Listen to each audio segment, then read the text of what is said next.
और चलिए अब शुरू करते हैं फटाफट खबरों का सिलसिला।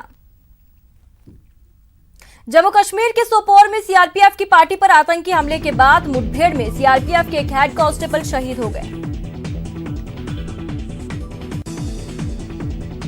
आतंकी हमले में फायरिंग में एक नागरिक की मौत हो गई। आतंकियों ने घात लगाकर सीआरपीएफ की पेट्रोलिंग पार्टी पर हमला किया था। सोपोर में आतंकी हमले के बीच सुरक्षा बलों ने जान पर खेलकर एक बच्चे की जान बचाई। इस हमले में बच्चे के दादा की मौत हो गई, लेकिन बच्चे को सुरक्षित बचा लिया गया। सीमा पर चल रही तनातनी के बीच चीन ने भारत से सटे एलएसी पर S-400 air missile defence system को तैनात कर दिया। भारत और चीन के बीच जारी तनाव के दौरान पाकिस्तानी सेना ने नॉर्थ लद्दाख में अपनी तैनाती बढ़ा दी है। इसके साथ ही चीनी आर्मी और आतंकी संगठन अल बद्र से गठजोड़ भी किया गया। ईरान की राजधानी तेहरान में भीषण विस्फोट में 13 लोगों की मौत हो गई। विस्फोट एक मेडिकल क्लिनिक में हुआ। मरने वालों में 10 महिलाएं शामिल हैं। कोरोना के खिलाफ कोरोनिल दवा के विवाद को लेकर योग गुरु बाबा रामदेव ने सफाई दी। बाबा रामदेव ने कहा, हमने रिसर्च कर इस दवाई को इजाद किया, लेकिन विरोधियों ने हमारे खिलाफ अपराधियों की तरह FIR दर्ज करा दी। आज से अनलॉक 2 की शुरुआत हो गई है। इसको लेकर जारी नई गाइडलाइन 31 जुलाई तक प्रभावी रहेंगी। अनलॉक 2 में स्कूल कॉलेज नहीं खुलेंगे। मेट्रो, जिम, थिएटर के लिए भी अभी इंतजार करना होगा। अनलॉक 2 में फ्लाइट और ट्रेनों की संख्या बढ़ाई जाएगी। अभी तक लिमिटेड नंबर में फ्लाइट और ट्रेन सेवा को चालू रखा गया है। अब संख्या को 2 गुना तक किया जा सकता है। अनलॉक 2 में कंटेनमेंट जोन को लेकर और भी सख्ती बरती जा रही है। यहाँ सिर्फ जरूरी गतिविधियों को मंजूरी है। इसके अलावा कम से कम लोगों को बाहर निकलने की इजाजत दी गई। राजस्थान में भी 31 जुलाई तक स्कूल, कॉलेज, कोचिंग संस्थान बंद रहेंगे। नई गाइडलाइन के मुताबिक रात 10 बजे से सुबह 5 बजे तक कर्फ्यू रहेगा। नेशनल डॉक्टर्स डे के अवसर पर पीएम मोदी ने ट्विटर पर वीडियो शेयर कर देश के डॉक्टर्स को सलाम किया। पीएम ने लिखा कि भारत अपने डॉक्टर्स को सलाम करता है, जो कोविड-19 के खिलाफ लड़ाई में सबसे आगे हैं। गृह मंत्री अमित शाह ने भी डॉक्टर्स डे पर ट्वीट कर देश के सभी डॉक्टर्स को शुभकामनाएं दी। शाह ने लिखा, डॉक्टर्स डे पर कोरोना के खिलाफ लड़ाई का नेतृत्व कर रहे बहादुर डॉक्टर्स को सलाम। वहीं सीएम गहलोत ने ट्वीट कर लिखा कि नेशनल डॉक्टर्स डे कोरोना महामारी के दौरान जान बचाने वाले डॉक्टर्स के प्रति अपना आभार व्यक्त करने का एक अवसर है। प्रदेश के स्वास्थ्य मंत्री डॉक्टर रघु शर्मा ने डॉक्टर्स डे के अवसर पर प्रदेश के सभी डॉक्टर्स को बधाई और शुभकामनाएं दी। उन्होंने कहा कि आज का खास दिन उन तमाम डॉक्टर्स को समर्पित है, जो जिंदगी और मौत के बीच जूझ रहे इंसानों को न सिर्फ इलाज करते हैं, बल्कि एक नया जीवन भी प्रदान करते हैं। वर्ल्ड डॉक्टर्स डे के मौके पर कांग्रेस के प्रदेश प्रभारी अविनाश पांडे ने चिकित्सकों को शुभकामनाएं दी। अविनाश पांडे ने कहा कि कोरोना महामारी में डॉक्टर्स ने खुद की जान की बाजी लगाकर लोगों का जीवन बचाया। हमें डॉक्टर्स और स्वास्थ्य कर्मियों का आभार जताना चाहिए। आज से एटीएम से पैसे निकालने से जुड़ा नियम बदल गया है। नए नियम के तहत किसी भी बैंक के एटीएम से 5 से ज्यादा बार पैसे निकालने पर अब चार्ज लगेगा। आरोग्य सेतु ऐप ने बीती देर रात को अचानक से काम करना बंद कर दिया। इससे यूजर्स को कुछ देर के लिए परेशानी हुई। इस बीच रात करीब 12 बजे तकनीकी गड़बड़ी को ठीक कर लिया गया। विश्व प्रसिद्ध भगवान जगन्नाथ की रथ यात्रा का वापसी उत्सव मनाया जा रहा है। कोरोना के खतरे को देखते हुए 2 दिन के लिए कर्फ्यू लगा दिया गया।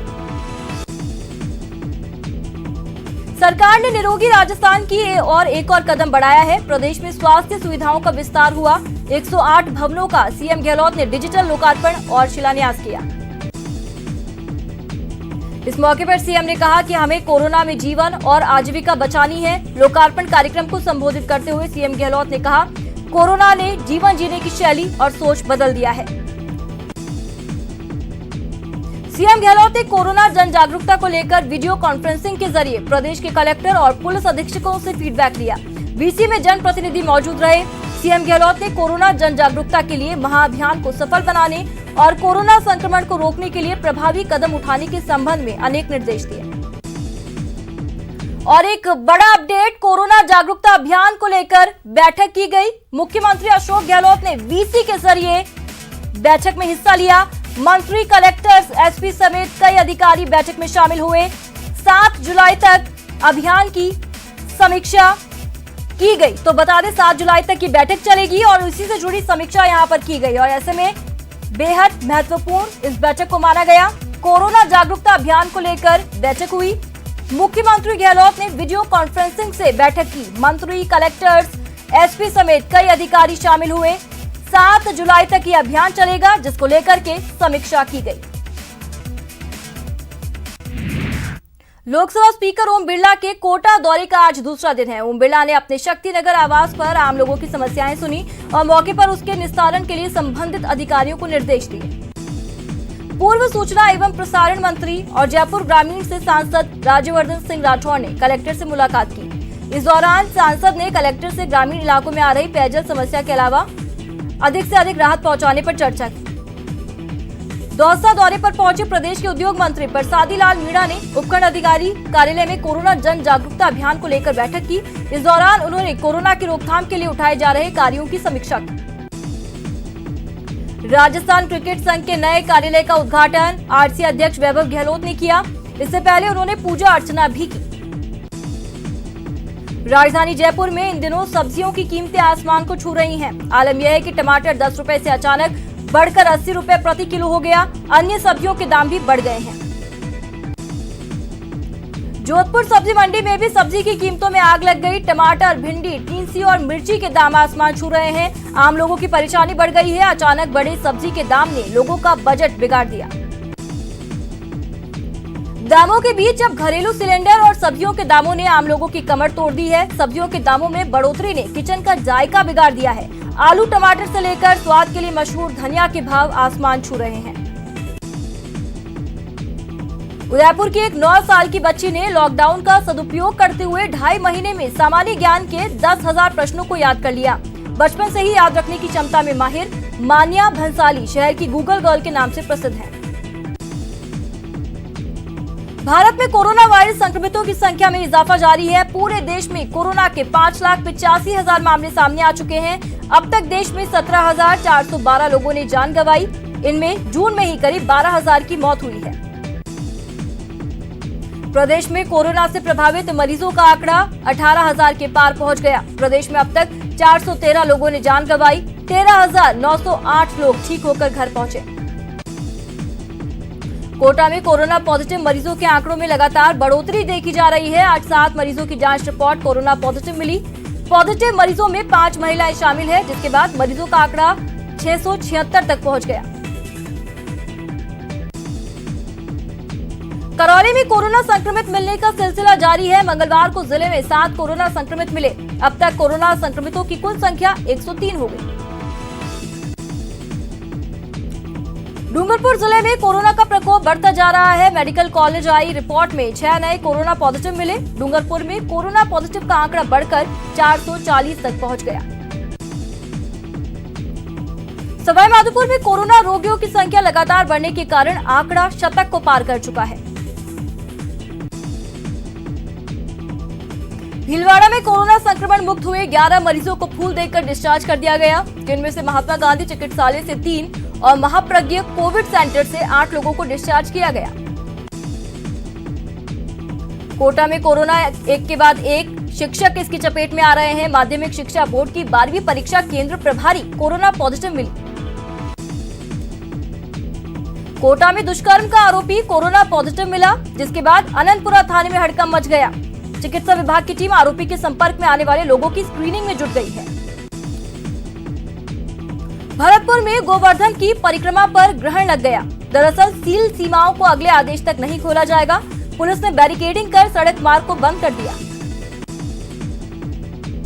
भीलवाड़ा के कावाखेड़ा में 2 युवकों में कहासुनी हो गई। देखते ही देखते कहासुनी इतनी बढ़ गई कि एक युवक ने भाई के साथ मिलकर दूसरे युवक की हत्या कर दी। उदयपुर में शराब के नशे में एक पति ने पत्नी की हत्या कर दी। वारदात को अंजाम देकर आरोपी मौके से फरार हो गया। घटना की जानकारी के बाद पुलिस मामले की छानबीन में जुट गई। चूरू के नसबंदी कैंप में बड़ी लापरवाही सामने आई। डॉक्टर्स ने खून की कमी के बावजूद भी ऑपरेशन कर दिया, जिससे 3 बच्चों की मां की दर्दनाक मौत हो गई। सीकर में पुलिस ने 10 लाख रुपए के नकली नोट के साथ 3 लोगों को गिरफ्तार किया। पुलिस ने कार्रवाई करते हुए एक बोलेरो से 10 लाख रुपए जब्त किए। सभी नकली नोट 2000 रुपए की शक्ल में थे, जिसे स्कैन करके बनाया गया। गिरफ्तार आरोपी झुंझुनू जिले के रहने वाले हैं। पुलिस गिरफ्तार आरोपियों से पूछताछ में जुटी है। जोधपुर में एक निजी एम्बुलेंस चालक का शव कायलाना झील में तैरता हुआ मिला। एम्बुलेंस चालक दिनेश गौड़ पिछले 2 दिनों से घर से लापता थे। परिजनों ने रातानाडा थाने में चालक की गुमशुदगी का मामला दर्ज करवाया था। उदयपुर में चारागाह भूमि पर अवैध कब्जों को हटाया गया। प्रशासन के मुताबिक अभियान आगे भी जारी रहेगा। दौसा के लालसोट थाना क्षेत्र में हुए 2 अलग अलग सड़क हादसों में 2 लोगों की मौत हो गई, कई लोग घायल हो गए। पहला हादसा डीडवाना गांव के समीप हुआ, जहां स्लीपर कोच बस और ब्रिज के नीचे डिवाइडर से टकरा गई। लालसोट थाना क्षेत्र में 2 अलग अलग सड़क हादसों में लोगों की जान गई। घटना में 3 यात्री गंभीर रूप से घायल हो गए, जिन्हें नजदीक के अस्पताल में भर्ती करा दिया गया। दूसरा हादसा नगरियावास गांव के पास हुआ, जहां वैन और बाइक की टक्कर में बाइक सवार 2 चचेरे भाइयों की मौत हो गई। अलवर में ट्रक ने बाइक को टक्कर मार दी, जिसमें एक युवक की मौत हो गई। जानकारी के बाद पुलिस ने शव का पोस्टमार्टम करवाकर परिजनों को सौंप दिया। उदयपुर की फतेह सागर झील पर तेज बारिश के चलते पहाड़ी से चट्टान का एक बड़ा टुकड़ा जमीन पर गिर गया। इस दौरान मौके पर कोई मौजूद नहीं था, जिससे बड़ा हादसा होने से टल गया। अलवर के राजकीय बाबू शोभाराम कला महाविद्यालय में खड़ी कार में अचानक आग लग गई, जिसे कार जलकर पूरी तरह राख हो गई। राजधानी के मालवीय नगर में सालों पुराना बरगद का पेड़ गिर गया। पेड़ गिरने से 2 गाड़ियां क्षतिग्रस्त हो गई। गनीमत रही कि हादसे के वक्त आसपास कोई मौजूद नहीं था। तो चलिए अब शुरू करते हैं एक बार फिर से फटाफट खबरें। सीकर में भी लगातार टिड्डी दलों का हमला जारी है, जिसके किसानों को खासा परेशानी का सामना करना पड़ रहा है। किसानों के साथ साथ अधिकारी भी देर रात तक टिड्डी दलों को भगाने की कोशिश में जुटे हैं। अलवर के बांसुर क्षेत्र में टिड्डियों का दल आने से किसान परेशान हो रहे हैं। किसान टिड्डियों को भगाने के लिए थाली का सहारा लेते दिखाई दिए। अजमेर में नियम के विरुद्ध भवन निर्माण करवाने वाले लोगों की मुश्किलें बढ़ गई हैं। नगर निगम ने नियम विरुद्ध बनाए गए मकानों को सील करने की कार्रवाई शुरू की। अजमेर में सभी निजी स्कूल बंद हैं। इसके बावजूद स्कूल प्रशासन की ओर से लगातार अभिभावकों को फीस देने के लिए परेशान कर रहे हैं। इसके विरोध में आज अभिभावकों ने डीवीएन स्कूल के बाहर जमकर नारेबाजी की। कोटा में कोविड-19 के संक्रमण में लोगों की चिंताएं बढ़ा रखी है। ऐसे में लोगों की संक्रमण से बचाने के लिए जागरूक किया जा रहा है। पुलिस जवानों ने राज्य सरकार के जन जागृति अभियान के तहत लोगों को जागरूकता का संदेश दिया। जोधपुर में कोरोना से बचाव को लेकर अनोखी पहल की गई। लोगों ने मास्क पर रंगोली बनाकर लोगों को जागरूकता का संदेश दिया। उदयपुर के झाड़ोल में अधिकारियों के साथ आम लोगों को कोरोना को लेकर जागरूकता रखने की शपथ दिलाई गई। शपथ के बाद एनजीओ प्रतिनिधियों के साथ वाहन रैली का आयोजन हुआ। डूंगरपुर शहर के श्यामा प्रसाद मुखर्जी हॉल में कोरोना जागरूकता को लेकर प्रदर्शनी लगाई गई। कलेक्टर कानाराम और एसपी जय यादव ने फीता काटकर इस प्रदर्शनी का शुभारंभ किया। वर्ल्ड डॉक्टर्स डे पर अजमेर संभाग के सबसे बड़े जवाहरलाल नेहरू मेडिकल कॉलेज के सभी चिकित्सकों ने साइकिल रैली निकाली। रैली को मेडिकल कॉलेज के प्राचार्य डॉक्टर बीपी सिंह ने आना सागर लिंक रोड चौपाटी से रवाना किया। रैली के माध्यम से डॉक्टर्स कोरोना के बारे में जागरूकता दे रहे हैं। बीकानेर में भी जन जागरूकता करने वाले विजेताओं के लिए सम्मान समारोह आयोजित किया गया। इस दौरान कोरोना को लेकर लोगों को जागरूक किया गया। जोधपुर में तेल के बढ़ते दामों के खिलाफ कांग्रेस के वरिष्ठ नेताओं और कार्यकर्ताओं ने हल्ला बोला। विधायक गजेंद्र सिंह के नेतृत्व में कार्यकर्ताओं ने विरोध जताया। उदयपुर के सामुदायिक स्वास्थ्य केंद्र पर एक प्रसूता ने 3 बच्चों को एक साथ जन्म दिया। इससे पहले प्रसव 4 साल पहले हुआ था। उस वक्त महिला ने बेटे को जन्म दिया था।